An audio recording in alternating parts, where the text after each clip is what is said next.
Hey there, welcome back to the latest video on our channel.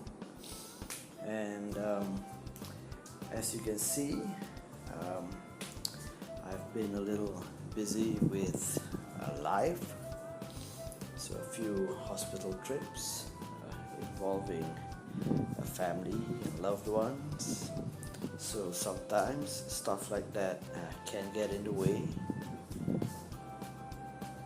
And today I'll just be doing the inks on another page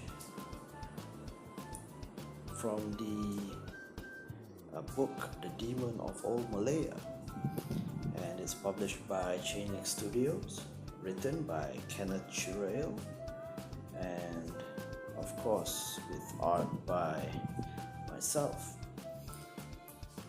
And our subject for today, for lack of a better one, would be getting back on the horse, or getting back into that routine after an absence or a bit of time away from the drawing board. So what you're probably gonna face after not being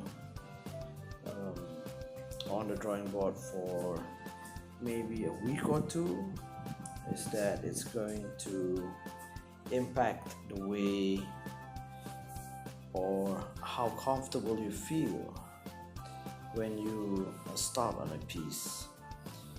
And it can be a period of adjustment, and if you have frequent breaks, it can create some inconsistency in the quality of the work, as it takes a couple of days to get into the groove, to get back into the swing of it, for your lines to be more confident, for you to get the exact lines you want. And sometimes there's no way around it. Things are gonna look a bit rough when you resume after a break. You just gotta push through, and sometimes cope with the outcome, not be too disappointed. And this is where we have to be a bit more confident in the result.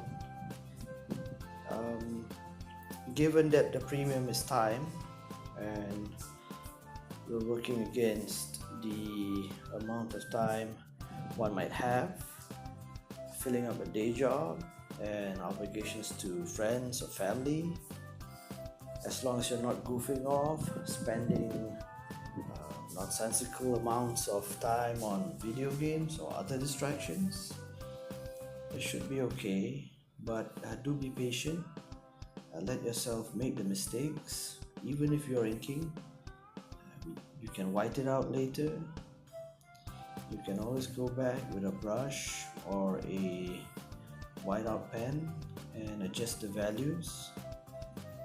And if you're doing something like this, where you're inking or finishing the piece, if you're not that inspired, or if you haven't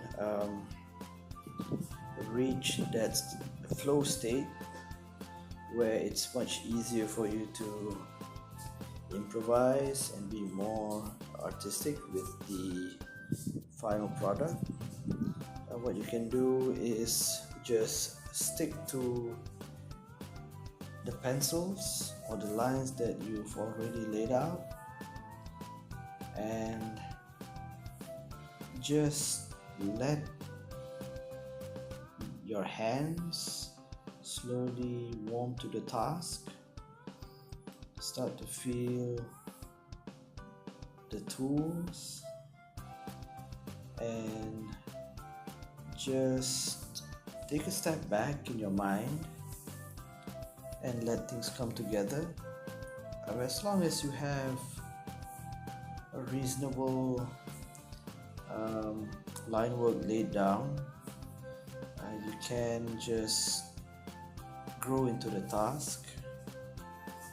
And of course, the danger would be in trying to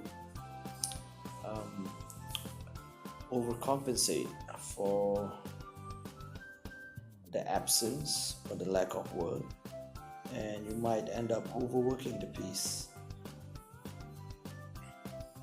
So it's great to do a bit or a portion of it and have a brief break, take a step back, reevaluate the piece in progress, and then continue on. But sometimes if you're pressed for time, what can end up happening is that you're rushing through the assignment, just making sure that it's done as best you can. And if you're needing to maximize the time you have, you need to be more concentrated on the task, perhaps, that you hit those lines even though you might be at some point just tracing over your pencils and not really adjusting much of the line work.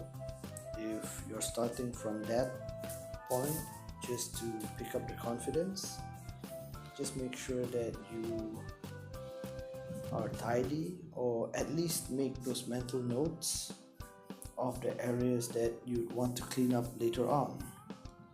So invariably there will be mistakes, there will be parts that are going to look a little rough, and as long as it's getting done, I guess it's better than a blank page perhaps.